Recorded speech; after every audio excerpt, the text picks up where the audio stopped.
It is an open kind of contemplation that I'm doing. It's not really a lecture. I'm just telling you my thoughts about the idea of the animal layer. So I'm also open to receive thoughts or to receive questions that can be discussed and so on and so forth. But during the time that I'm just talking, I will not look at the chat. So I will look at it every half an hour. I will look at what's written via email or chat. Good. So the animal layer is on the one hand a workshop, but I don't really want to talk so much about the workshop. I want to talk about the philosophy behind it. And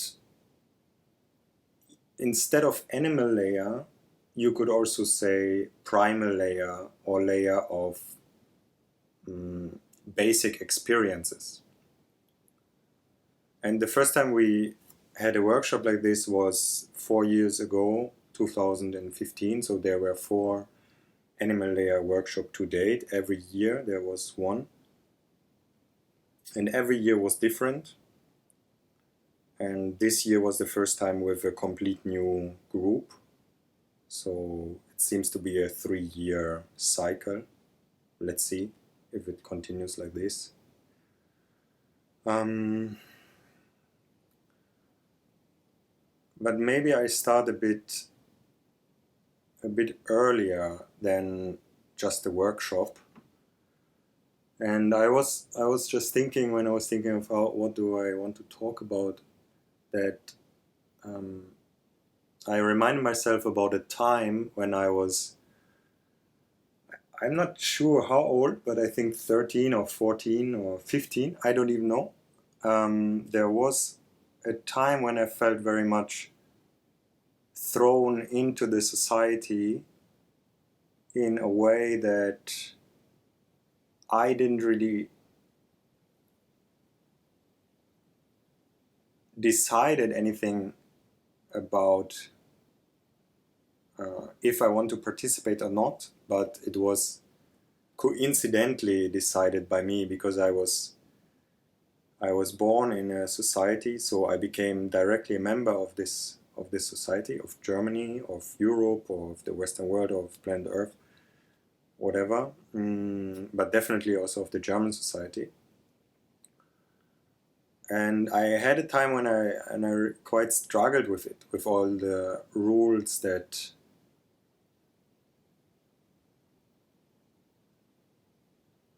were put upon me, and all the history that led up to this rules or ways of behaving and doing things.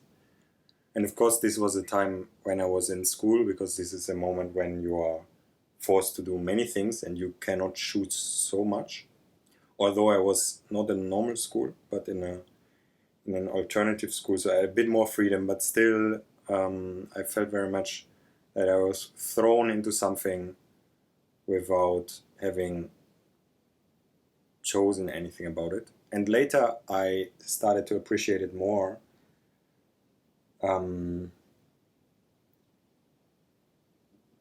because I was born in such a privileged society. So then I realized, okay, it's not so much to complain about, but this thought, this idea of being here, and there's all these ways of how we do things, and I'm part of this web, stayed very much with me. And the idea of the animal layer is to have experiences, or to live a life, or to be in a way that is not the everyday the everyday life. In 2016, at the second animal layer, it was called, this workshop was called a workshop without description. And this is already very descriptive of the workshop, because there was indeed no description, which means no one knew what is going to happen. There were some people that attended the year before, so they had kind of an idea about the style. But anyway, the workshop was very, very different from the year before. And I felt that I really like this idea of being able to go into something and you don't know before what's going to happen. And one of my friends that comes to meet me for several years now, Simon Puli from Hamburg, he told me once that after he went to the first 2 animal layers, and after these 2 animal layers, he felt like he can do everything, or he felt very open to whatever will happen, and that he can always endure it. Because in every workshop we did some not so ordinary things, also in a way of that it was very intense. So there was always meditative parts, but there were always very intense parts. And in this second workshop in 2016, we had this very long 2 last days where we had already slept only very little on the day before, and then we did, I don't exactly know what we did during the day, but then we played during the whole night. We played a stalking game in the forest, in the darkness. So we had no sleep. Actually, some people fell asleep in the forest. We had to search for someone that fell asleep somewhere in the middle of the forest. And then when the sun was rising, we started a long walk of 90 minutes or something like this. And then we went to some waters and we had a water meditation. And then we walked further for another 90 minutes or maybe even 2 hours. And then we ran up this very long staircase in the forest. It's 120 steps or something like this. And we ran up and down for another hour. And then we slowly walked back, and at another 90 minutes we were back at the place. And we hadn't eaten for a long time when you consider this intensity, for around 24 hours, which is not long if you don't do much, but if you go into this full intensity, it feels quite intense to not eat also. And we hadn't slept for 36 hours. And we all did it, and we all went into a different zone, like everyone somehow went into this, you could say this animalistic layer where you enter something different from your normal day-to-day life when you're deprived of sleep or of food, when you have this physical intensity, this long endurance physical intensity, also of the walking and so on. And this is one part of the animal layer. This experience is this very physical or also spiritual experiences through the energetic intensity. But we've also always done this very contemplative and meditative and slow things, like doing nothing practice that I made a video about, or just walking in the area without any goal. This was also one thing we did in one workshop, also in 2016 actually. To just go out and you just explore the area. And it feels so relieving to do this, to just go out without any goal. And it sounds so simple, but actually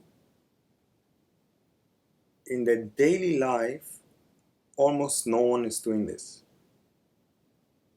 It's very rare that you find someone just walking around without any goal, that has no dog or no baby. In the morning and then in the afternoon you have the people with the dogs walking around. You have the people with babies walking around. But someone walking alone around, not walking anywhere and not exercising, but just walking around without having any reason, basically. This is very, very, very rare in our society. We are always inside. Even if we are outside, it seems, we are inside. We wear all these clothes, and when it rains, we wear the rain jackets or we go inside.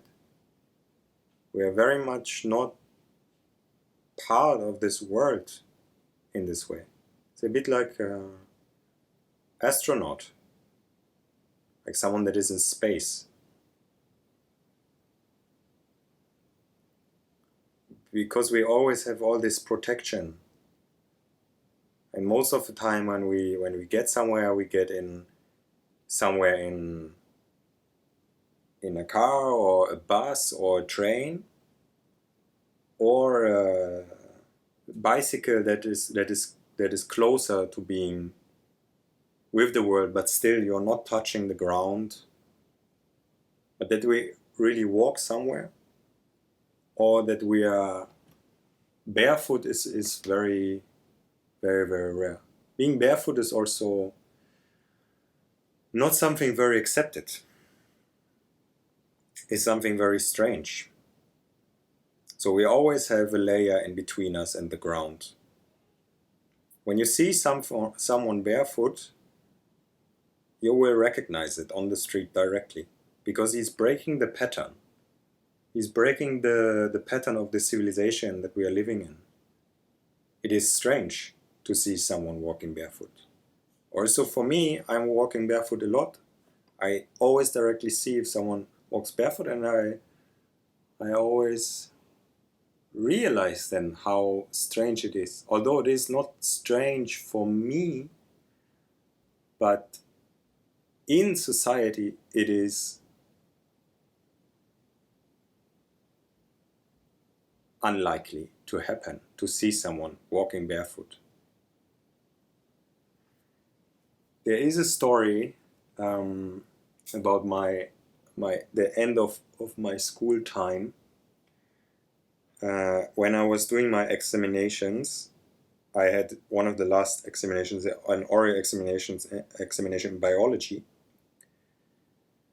And I was walking barefoot a lot already then, and my teachers were very used to it. But because I was on this alternative school for the end of school test to get your exams, to get your graduation, someone from the state had to come. So this woman that was also there to test us didn't know me, and I walked into the room, into the room of the examination, And a moment later, this woman was shouting at me in full rage, shouting at me in full rage because I didn't wear any shoes. And I didn't even really realize it because it was so normal for me to go to school without shoes because no one of my teachers was bothered. They all knew me. It was a small school, so it was okay. No one had any problems with it, and I was also never an outsider. I was very, energetic in a way. So the teachers knew me well, and I didn't consider it any problem. I didn't had any shoes with me. I just went out of the house without shoes completely. So then I had this woman shouting at me and telling me how disrespectful I am, and sending me home, giving me a new date for an examination, for the oral examination. Of course, I was very angry about this abuse of power that this woman did. Still to this day, I sometimes think about that this was not solved properly because also my teachers were too afraid to do anything. But clearly it was an abuse of power because there's no law that tells you have to go to your oral examinations in school with shoes. But it made me think a lot, and maybe in the end it was a good moment because something as simple as not wearing shoes can drive someone crazy and can be seen as an insult that creates a huge rage in someone. So my natural state, because I was born without shoes, my natural state is now an insult to people.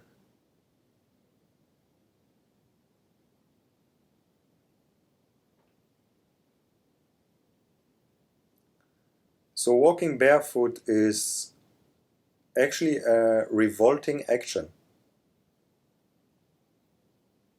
Whatever reasons you have to do it, if it's for your health or because you like to feel the ground, it is always also an action of revolt because it is not normal, and people will look and you will be a bit weird for the people, strange.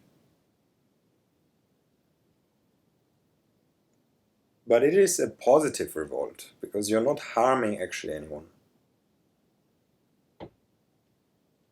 Most likely you're even harming less because you treat the earth a bit differently without shoes because you don't want to hurt yourself. So walking barefoot is one very basic human experience that we are not doing today. Fasting is one very basic human experience that we are not doing today so much. Some people do it a bit, but it's not so common anymore. Most people never fast more than a few hours.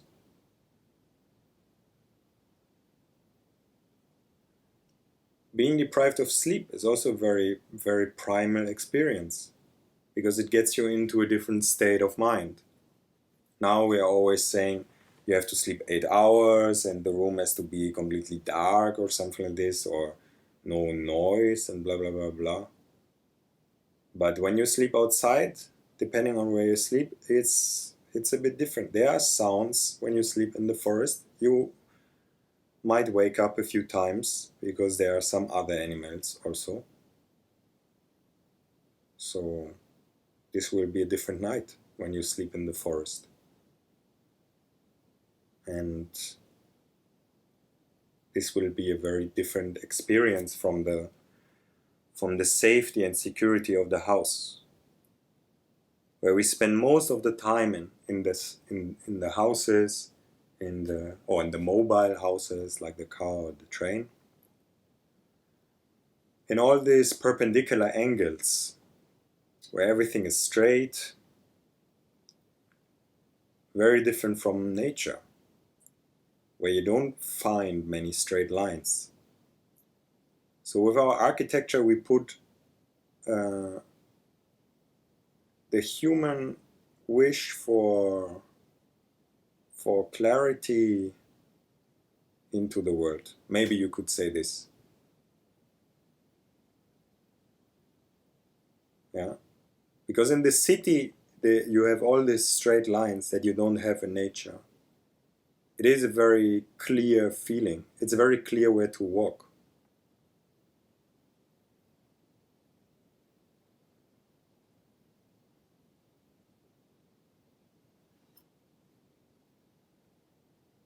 One main thing that we have done at all animal layers, that is a big part of it, is how do we live together with technology.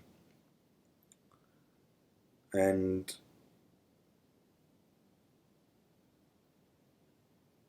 one big thing that we've done in the last years, we didn't do it in the first year, but then in the years after we always did it, is no watches. Also we did no phones, but no watches is even more powerful. So nothing where you see the time, which of course includes the phone, because the phone always has the time. If you do not put the day into hours, you will live a very different day. I think if you want to take a holiday, the thing is not to go somewhere else, to travel somewhere else. The thing is to put all the watches away. This will be a holiday. You don't need to go anywhere. Many people go somewhere to a holiday. They go to Rome. Obviously not if they live in Rome. But if they don't live in Rome, they might go to Rome. And then they schedule also their day through. They do this and this and this, and at 6 is this, and at 2 is this, and blah, blah, blah. And then once they are finished with the holiday, they feel like they need a holiday. For me, the most refreshing and energy creating thing, one of the most, I don't like to use superlatives, so I don't say the most, but one of the things that I always know will help me is to just spend a day without watches, without looking at the clock. It's so much less stress, and you are just taking the time for the things that the things need. Of course, if you don't use a clock, you cannot have appointments with people. You cannot say at 3 we meet there. Of course you cannot do this. Maybe you could say, let's meet in the afternoon when the sun is there, blah, blah, blah, blah. But most of us are not good enough to use this as a measurement. So you could probably only use sunrise or sunset. So this includes to have no appointments. There's nothing to do, nothing that you have to do on that day. And then when you do something, let's say you eat or you read, or you do some physical things, you do some training, or you take a walk, or whatever you do, you will do it as long as these things need. Because you don't look at the time. It's not, I go 30-minute walk, after 30 minutes I stop. Or I train for 2 hours, after 2 hours I stop. I just do my thing, I just train, and then I feel, okay, that's it. Now it's all good. Oof. Now I do something else. So you will get into a natural rhythm. The clock is the biggest enslaver of us. This is hurting our perception of the natural rhythms. And the funny thing is, I had this funny moment when with Annika actually, when we realized that sometimes you look at how well you slept, not that you look how you feel, but how many hours you slept. So you ask yourself, did I sleep 8 hours? Yes, good, so I feel great. Instead of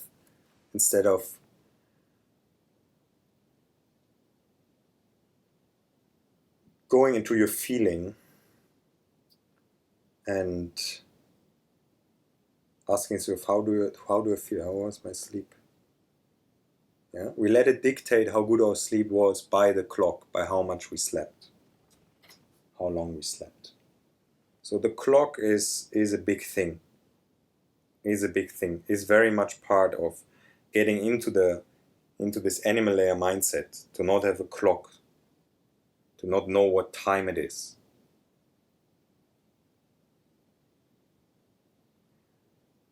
And I already mentioned also the appointments. So to not use a phone, to not use the outside connection with the world is another big thing. This connection. Today we are always connected with the whole world. If you are digital native, blah blah blah, through social media, through all these things, through your phone, through your ability to call someone, or you get a call, and all these things. But to put this away and to not have any internet connection or phone connection, this will also change what's happening during your day tremendously, and in which mode you get, because you start to get more and more into the now, into the immediacy, into what is in front of you, and not the abstract, what is somewhere else in the world that I need to worry about at the moment. Yeah. So there's this I need to do, and in 3 hours I need to be there, and I need to check this in the internet, and so on. It all disappears if you immerse yourself into this.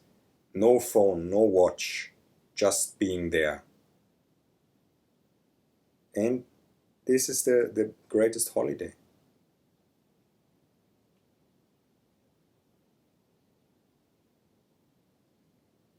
Because with the digital technology, we always seem to be somewhere else, but not with the things in front of us. I got 2 questions. One person asked how long the stream will be up for seeing it later. I will probably just keep it up, actually. And then another question is, if there is a goal in the animal layer. And this is a good question, because this is one of the big topics of the animal layer somehow, because I don't want to have any goal with the animal layer. You could say the goal is to have experiences that are not part of the daily life. This is what we do. But I don't really want to say that there's a goal with it. And this is also part of this revolt, you could say. And I'm using this term revolt coming from Dostoevsky and also from Camus, that I think Camus took it from Dostoevsky.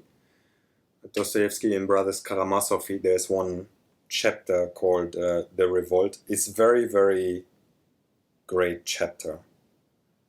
And I learned a lot from this chapter. But anyway, the idea here is actually not related to Dostoevsky in any way, but the idea here with the revolt is also that I'm not trying to achieve anything in particular. And this became something very important for me, because there is this part of the practice that we do about achieving certain things or learning certain things, like to reach certain markers. And I was for some time with a teacher that was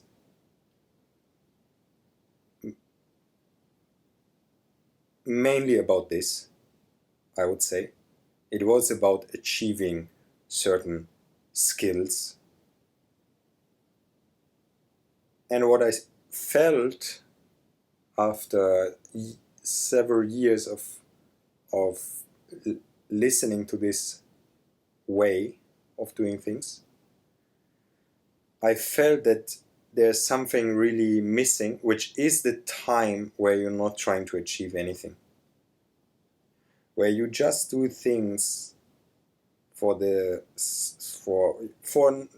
no reason, just because you are doing it, you want to do it, that's it. And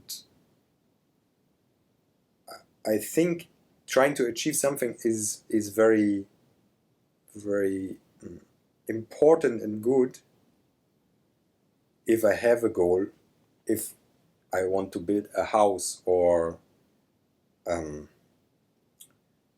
do something because I want to feed myself and things like this. There I have a clear goal. But to have this time, which is not about achieving anything, which is basically dancing and singing also, because when you really dance, you're not trying to achieve any outside thing. You are in the now, you just dance. Or maybe you could say you're trying to achieve a certain feeling or something, but it's not about anything outside. And it's the same when you sing, when you just sing for yourself. So these are two very basic human expressions of just enjoyment of life and just doing things without any reason. It's just the exuberance. I've written this article about exuberance, and singing and dancing are basically our one of the most primal expressions of exuberance. And the animal layer fits into this, where we do so many different things, and there's something there. There's something there. You directly feel it when you do it. Something happens here. It is the same feeling that you have in any deep endeavors.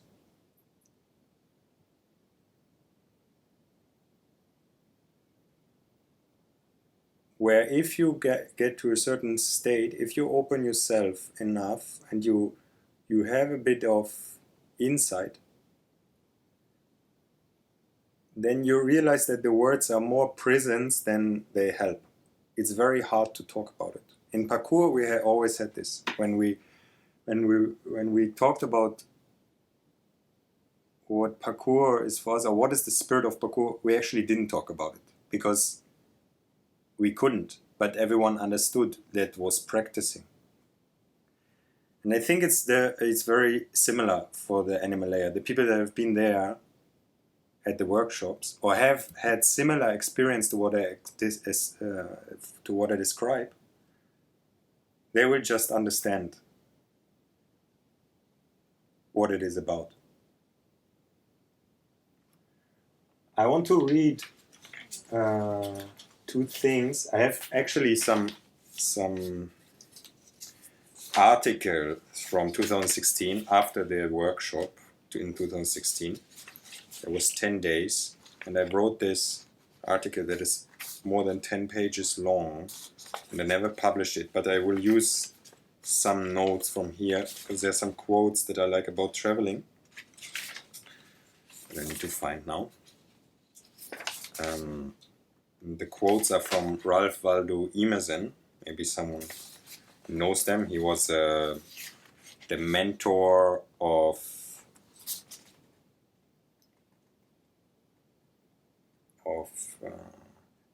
Henry David Thoreau. Thoreau was one of my first introductions into philosophy, into some sort of philosophy. So that I read when I was 15, I think. And yeah, the two books from Thoreau, Walden and Civil Disobedience, is something I think is very, very wonderful. And Emerson has there's this book, Nature. It's not really a book, I think. From him, it's more essays that are collected, and then someone called it Nature. I'm not sure if he published it like this. So, first quote. They're both on traveling. I have no churlish objection to the circumnavigation of the globe. For the purposes of art, of study and benevolence, so that the man is first domesticated or does not go abroad with the hope of finding somewhat greater than he knows. He who travels to be amused or to get somewhat which he does not carry, travels away from himself and grows old even in youth among old things. In Thebes, in Palmyra, his will and mind have become old and dilapidated as they. He carries ruins to ruins.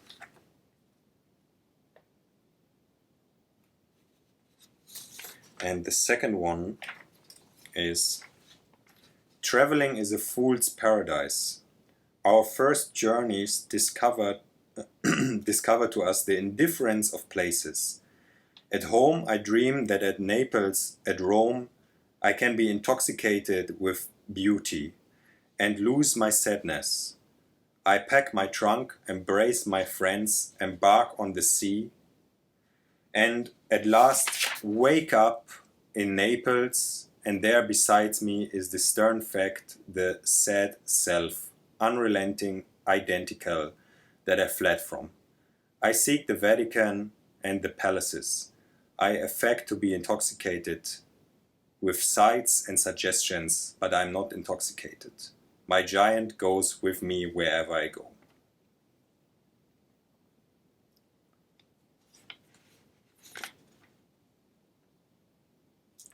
And I have another thing on traveling that I also found interesting, and that I want to talk about a bit more. It is a scene from L'étranger, from Albert Camus, The Stranger, or in German, Der Fremde. And what I read now, it's a bit of a heresy, because I don't speak any French and I don't have the English version. So I translated the German to English. So I guess this is like something you should never do. And I guess Albert Camus is, turning in his grave. But anyway, so there is this scene where the protagonist, is not really a protagonist, but the anti-hero, but of course protagonist, where he got in prison. And he's describing how living for one day outside in the world is enough to easily live for 100 years in prison. So, it became clear to me that a man that only lived a single day could live untroublesome in a prison for 100 years. He would have enough to remember without getting bored. And what happens is that in the scene, Monceau, the main character, he describes how he started to remember his living room, And while it takes only a short time in the beginning, he starts to remember more and more details until the mental walkthrough of his room from one side to the other side takes him hours. The more I was thinking, the more unregarded and forgotten things I fetched from my memory. So he's spending this time in prison just thinking about his room, just walking mentally through his room. And first it just takes a few moments, and then he gets more and more details about his room. And I like this scene very much because what is included there is that there's so much around us right now that we are not seeing, but we are running through the world and thinking we need to see everything, but we cannot see more than what we can see where you are right now. What I mean is, if you will travel fast, you will see the same amount of things, just more spread out. If you stay at one spot, you will see the same amount of things than traveling fast. You will just see more of the room. If you walk now through your apartment or flat, or maybe you're outside, and you walk fast, you will see the same amount of things than when you're just sitting there.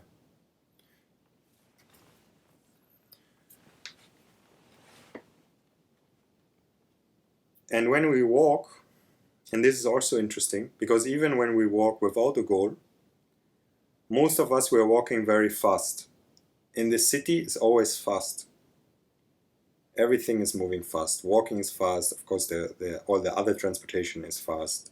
All transportation that we created is mainly about getting somewhere quicker.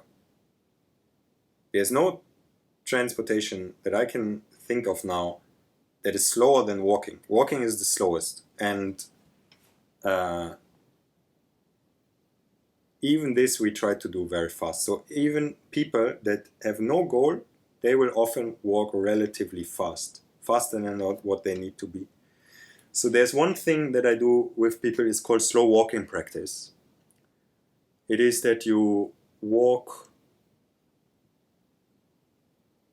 nowhere or somewhere, doesn't matter. You can have a goal or not, doesn't matter so much. But you walk slowly, you walk even slower than what you think is slow. And you catch yourself every time you accelerate. For example, often people accelerate when there's another person, or when there's a dog or something, or when they feel a bit watched or something like this. People accelerate. It's not so easy to stay very, very slow the whole time. So you need to be attentive when you do it. It's very powerful because you realize there's so much to see when you just walk very slow and stop and then continue walking very slow. And it also brings you into a different mind. Each speed of walking has a different mind. When you run, you will have a different mind. You will think differently. When you walk the normal pace, will be different. When you do the slow walk, it will be different. So already through these different speeds of walking, you can create a different things inside of you that are happening. And the interesting thing about the slow walking practice is that similarly to doing a sprint, you will get noticed. Imagine you're sprinting through the city, people will notice you. But now also when you move very slow, when you walk very, very slow, people will also notice you because it's so uncommon. It's like walking barefoot. You're breaking the baseline, the pattern of the city, the normal pattern. And when you do this, you will be recognized because you don't blend in so much anymore. In nature, it's actually opposite. When we go to nature, we come with our city speed, with our city gait, the animals will notice us because we break the pattern. We are walking very fast. But if you walk very slowly in the forest, the animals will not notice you so easily because you stay in the rhythm of nature.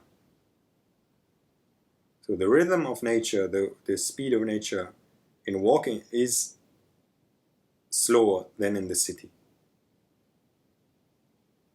But in the city, if you walk slow, you will be recognized. People will think you're strange.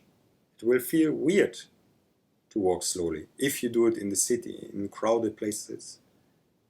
Not on a square where it's normal to stand around or something, or the tourist place, but in a normal, busy area. It will feel very weird to walk slow. So there's a lot of insight to get from this. So I think there's many things that we do not see or hear or take time for in our daily life because we're always rushing somewhere or we're trying to achieve anything. And we are always under the social stress of other people. It is the feeling that you have to justify yourself for being alive. It is the feeling of needing to justify yourself for being alive. This is what we have in the city. We need to be busy. We need to do something. People love to say, I'm very busy. It is as it would be something great to be so busy. Wow, you're so busy. It's great. This is the justification of being alive. I'm busy. I'm busy, guys. There's nothing to complain about me because I'm very busy. I'm doing things. I'm using my life. I'm not wasting it. I'm not putting it away. I'm really using my life, guys. I'm extremely busy. This is what we feel we need to say in the city. And then we cannot walk slowly anymore. And then we cannot see things anymore. I've written one article some time ago called How I Fell in Love with a Potato. And this article or essay is about the feeling that I got, and I got it a few times more after, when I peeled potatoes, this feeling of utterly enjoyment of changing the shape of this potato with the potato peeler from this brown, dirty potato getting to the more yellow, white part of the potato, changing the shape into something, then cutting it, and then making food out of it. Usually, peeling potatoes is something is the worst task. Yeah, when you start to work at a restaurant, you will peel potatoes. I have this. I remember one Donald Duck of this old. There were this old Mickey Mouse and Donald Duck clips, which are always like 5 minutes long or less.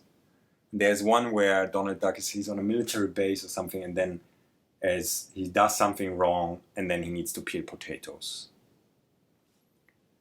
So usually peeling potatoes is seen as a punishment. But I had this feeling, and several times I had this feeling already, peeling potatoes of real enjoyment, of how great it is to peel potatoes. And if you have time for these things, if you can take time for these things, and it sounds directly a bit esoterical, but I don't want to talk about it in an esoterical way, because it's a very clear, simple experience that I take my time for something that usually is considered something boring. But if I take my time and get into it, I can actually see what is there and enjoy it a lot. Really get this feeling of enjoyment that comes up in you. It's not just, now I enjoy it. No, it's peeling the potatoes. It just comes from inside this enjoyment. You're changing the world with your hands. And this can be done like this with the hands. And also something else is listening to the sounds that are around you. So usually we just hear a lot of sounds. But when you take your time and you open your ears, you can actually hear a lot of music happening in the world. Close to my home here, just 100 meters away, or not even, there are these huge poplar trees, and the wind is brushing through them, and it makes this music of the wind brushing through the leaves that I really enjoy. Now also my room here is very quiet, and now we're living 3 people here, me, Annika and Ephraim. But when I was living alone here, I was spending a lot of time just sitting in this room, very alert, and waiting for a crack of wood, because I have this wood floor, and sometimes it cracks. Sometimes you need to wait for a long time. But then sometimes you have this crack all of a sudden. And it's like, wow, the house spoke. Yeah, it said something. And when you have this quietness, you just sit and you listen, you start to hear all sorts of things that you just ignore. This can be done everywhere, like in your room or outside, in the forest. Of course, it is very powerful in nature, and it's maybe less powerful when you are at Berlin Alexanderplatz. But even there, things that you would usually just consider noise, if you open your senses, they can become music. And they can become an orchestra. And then listening to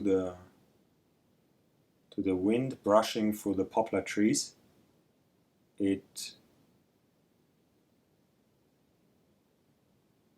is as enjoying as going into Berliner Philharmonie.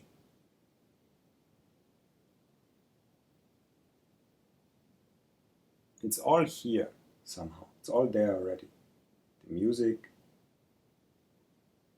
the things, the adventure, the things to see. Because people travel all over the world. They travel to Egypt to see the pyramids of Gizeh. But they actually don't know 3 streets from where they live.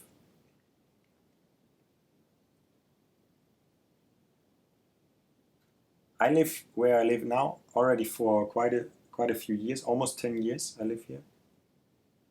And I still discover new streets, new places where I haven't been. In a parameter of 3 kilometers. So in a walking distance.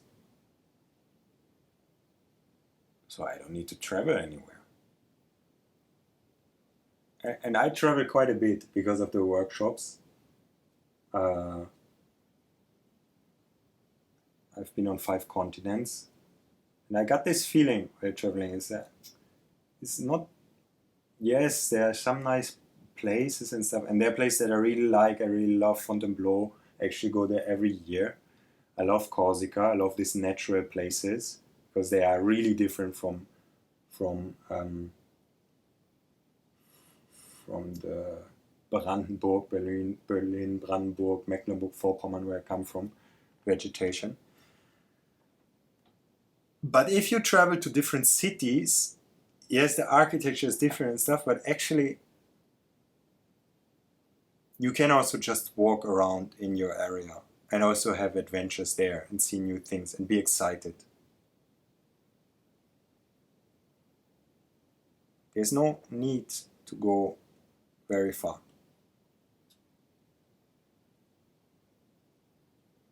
It's just because we are sold that this is what we need to do. Yeah, I was in Australia, or I was in Southeast Asia, blah blah blah blah. It all sounds very great and cool. It must be so exciting. Yeah, but we don't know our surroundings, what is around us. And also, people think you need to travel so far to understand the world. The joke is that one of the greatest thinkers of Germany, Immanuel Kant, he didn't travel more than 40 kilometers away from his hometown in his whole life.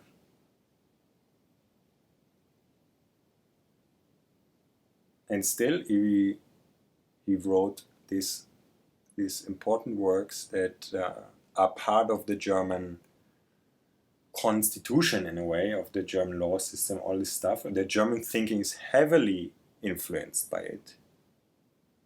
And he definitely didn't need to travel to Thailand to figure this out. Question: if the animal layer is subconsciously inherited in every human, do you think that it is manifested in the DNA? Because what consciously feels normal to us seems to be developed by our environment and experiences. I feel very confident to say, when I don't know now, I feel more and more confident. So I don't know. No idea. I don't know it.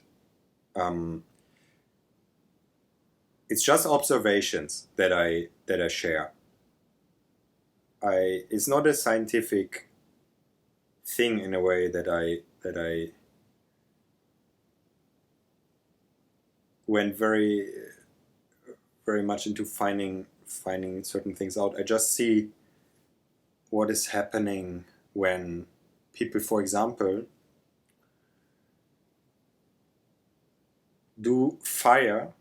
make fire with the Stone Age version by themselves the first time.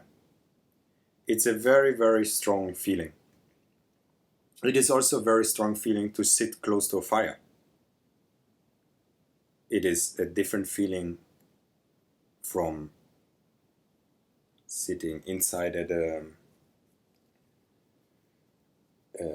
kitchen table, which is also nice, of course, but it is different from sitting at the fire. There is definitely something is there that we feel. If you make fire with in the Stone Age way, like the bow drill or the hand drill, the first time you do it, you feel you entered a different world. You got an experience, you did an experience no one can ever take away from you. You made fire in this ancient way, where the knowledge about it went through the generations for thousands of years, and now we still have this knowledge how to do it. Many things that we have done in history are lost, but this knowledge is still there. And it is hard to say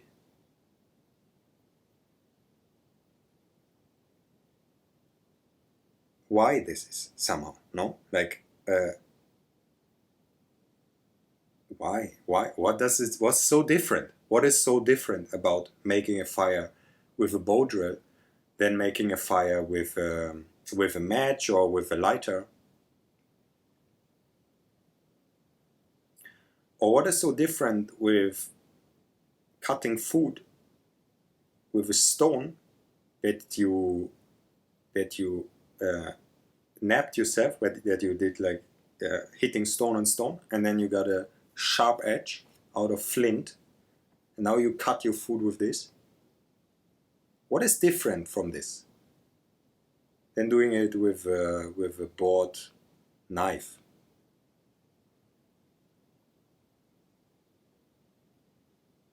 It is different.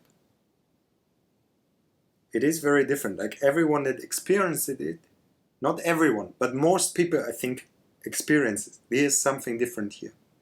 But I know it's hard for people to understand often, for people that are not so much in this way of doing things. I got asked, why do you cut the things with the stone? You have knives. I have, in my kitchen, I have very, very sharp Japanese knives. Why would I take a stone? Actually, a stone is sharp, but it is definitely more difficult to cut with it. Why would I do it? Because it's not just about what I do, it's also about how I do things. It's about how I do things. It's not just about getting to Rome, it's also about how to travel there. If you travel to Rome on foot, you will be a different person when you arrive. If you travel to Rome by airplane, most likely you will be the same. All the centers of the cities, the shopping centers, they look all the same. People also want this, because if it just takes 2 hours to get there, you don't expect it to be very different.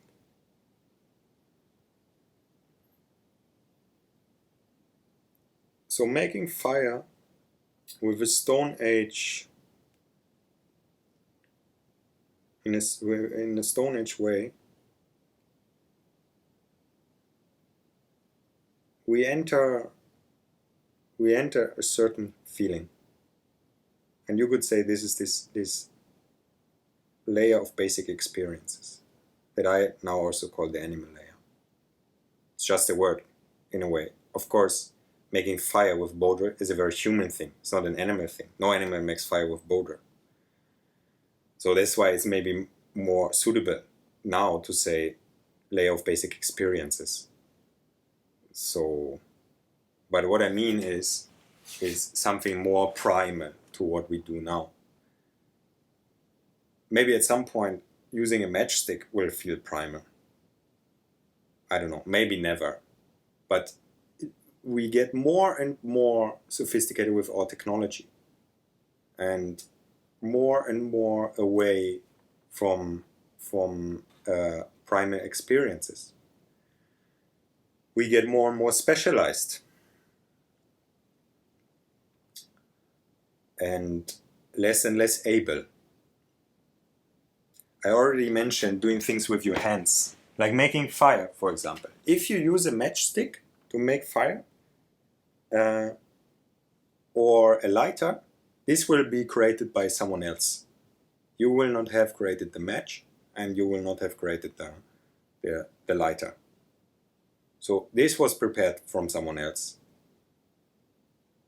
If I put my finger on the light switch in my room, there's so many things connected to it that has not been done by me, like putting the electric cable, but also creating the electricity and so on.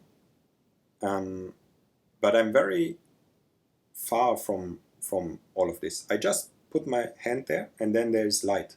Fire. There's fire, actually. But in a very different way, because it's electrical fire and so on and so forth. But in the end, it's fire, what's happening. Or think about the radiator in your room. If you're in a room in the northern hemisphere where it gets cold, who knows how a radiator works? Most people don't know how a radiator works. But we are all using the radiators. So there are all these things that we use, or computers also. Computers are extremely complex and we are just using them. We actually don't know how they work. I asked also people that studied IT, they also don't know, like the physics of a computer, how it works. So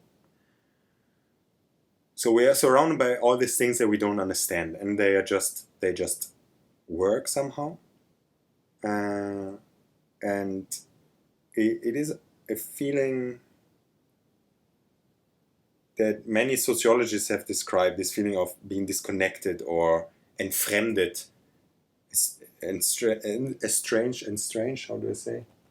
Whatever, yeah, you are a stranger to the things. So the idea of the animal layer is to have this basic experiences, to feel very connected with the things that you are doing. And doing things with your hand is one big thing with it also. Today, our hands are dead. Everyone can do something with our hands, but the basic crafting skills that we used to have, that everyone used to have still maybe 200 years ago, they're very much gone, because now you just buy everything, or you get a craftsman to do it. Yeah, if you have a problem in your apartment or your house, someone else is coming, fixing it most of the time. Or your shelves or closets, they're all bought from IKEA, very cheap. It is actually more expensive to build something yourself today. The cloth that you buy to make a t-shirt will cost you around, if you buy cheap stuff, maybe it will cost only 10 euro, but probably it will be more like 15, depending on your height here in Germany. But if you go to H&M, you can buy a t-shirt for 5 euro. So it is actually more expensive to make something yourself than to buy it. Very often, not always, but very often this is the case. So why would you do anything yourself if it's not cheaper? Because it's not about the price. It's not the economic side of it. It is that making something yourself creates a different feeling. It's not just about the what, it is also about the how. There was some more question. Where does human and animal start? I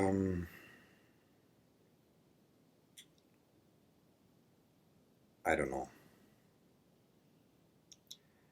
And how much time would you use for the exercises described?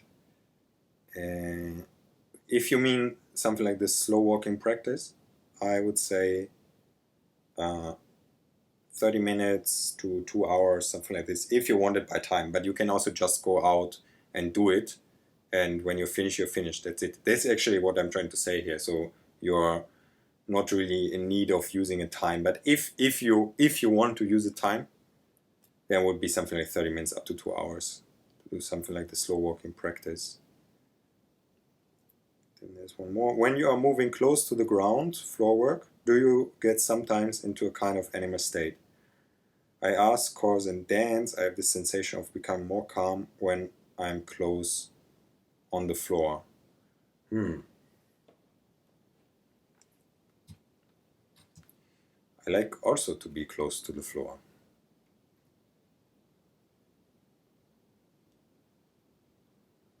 Yeah. It feels also very good for me. I don't know how I would call it, if I would call it animalistic state or something like this. But definitely I also feel something.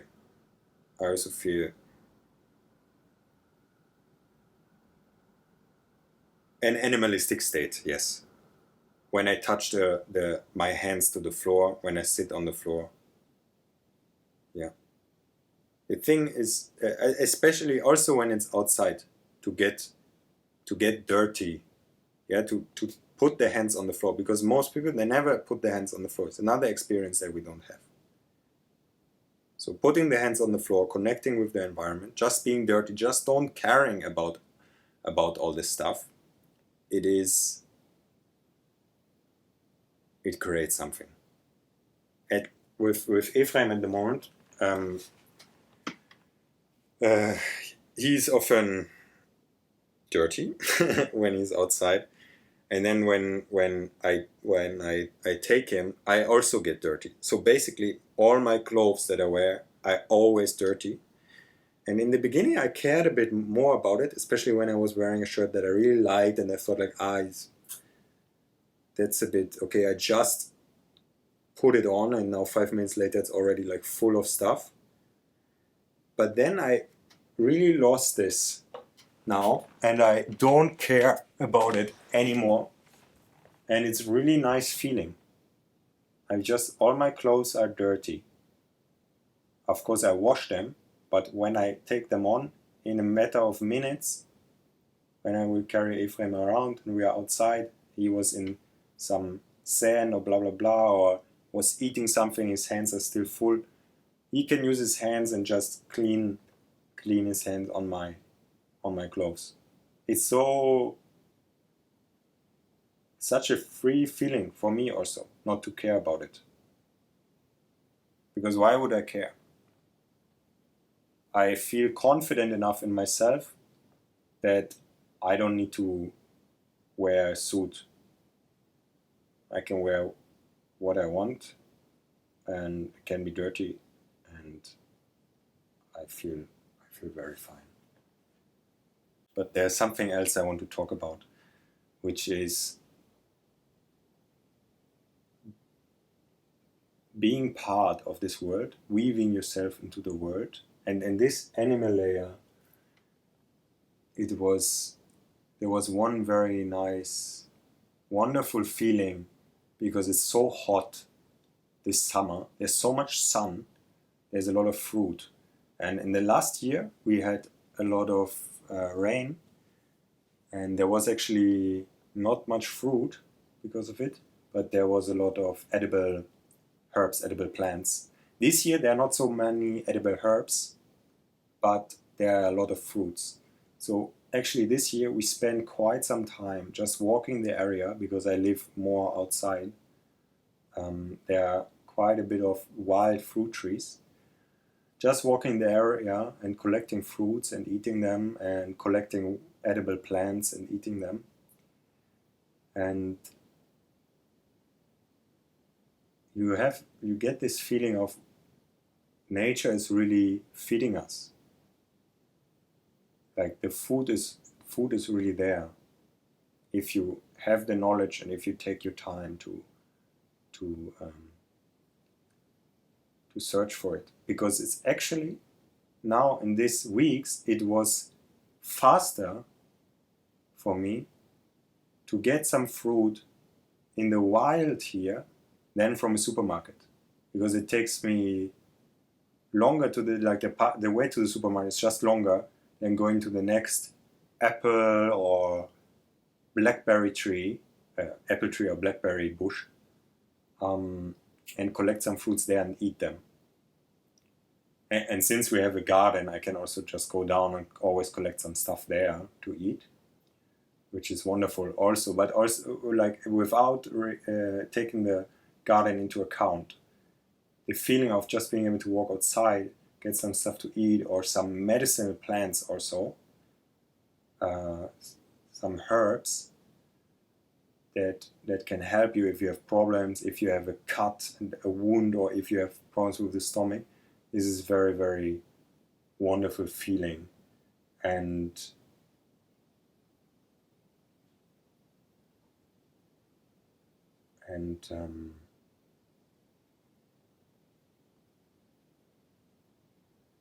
this is another primal experience that we don't have so much anymore, because we are in the city mainly getting all our food from the supermarket and not from the land anymore. And most of us, we don't know which plants are edible and which not.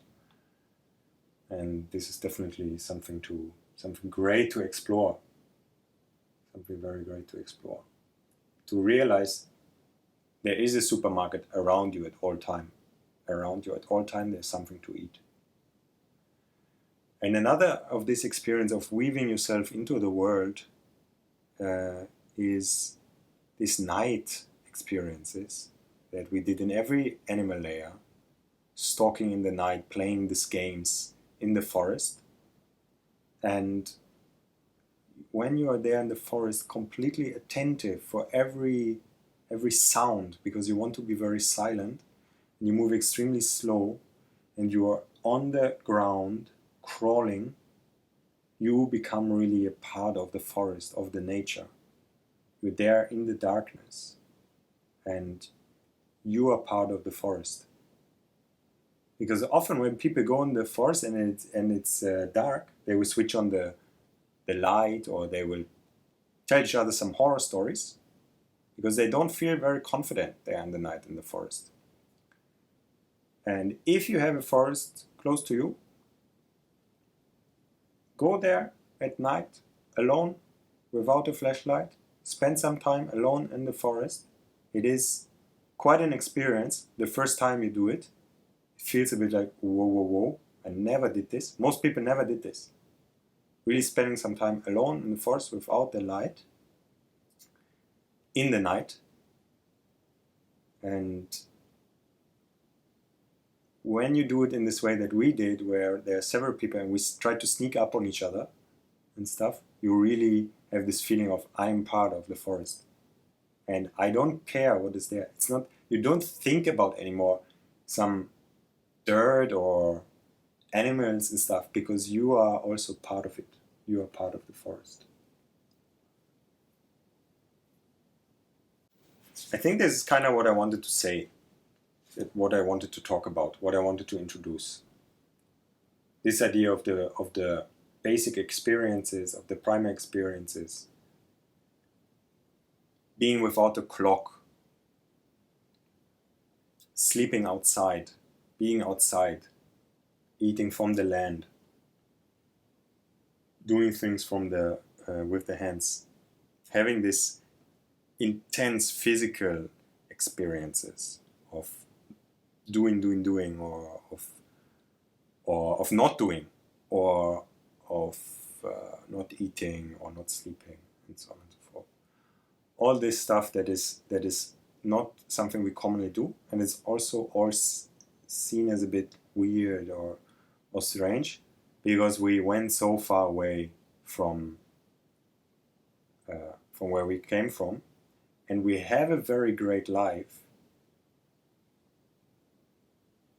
But I think sometimes some of us get the feeling there's some experiences missing, and this is the experience I talk about.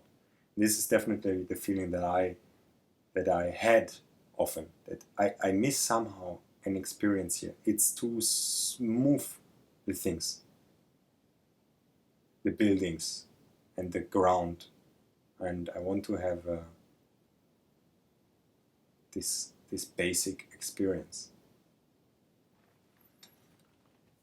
Good, guys, I shared what I wanted to share.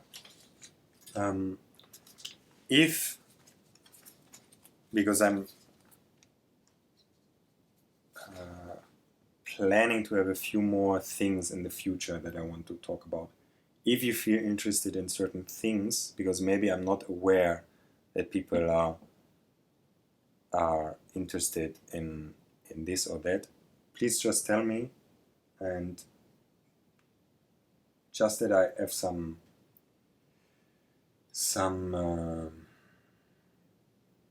feedback from outside, because sometimes it's hard to know what is actually happening in the minds of the people that are reading the stuff or that are listening to the stuff. Because I have things I want to talk about and I feel that I really want to share, but I know that sometimes people also have something where they feel maybe this could be a bit more elaborated or something like this. One last question from Max. Is it a problem for us, that the animal layer is just the exercise and not the normal life? I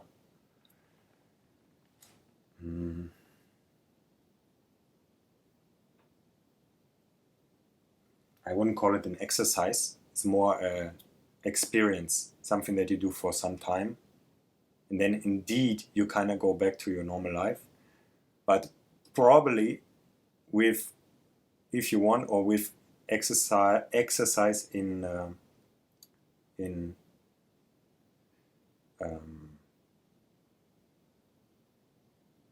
Anführungszeichen, then you can take something from it into your daily life. For me, it definitely is also something happening in my daily life. But when we have these weeks where we really merge into it, it is very different. It is very different when you go fully into it from just having it with you in the normal interaction with the world, with today's society. So is it a problem? I don't know. Good, I'm out. Thank you for listening and see you at another time.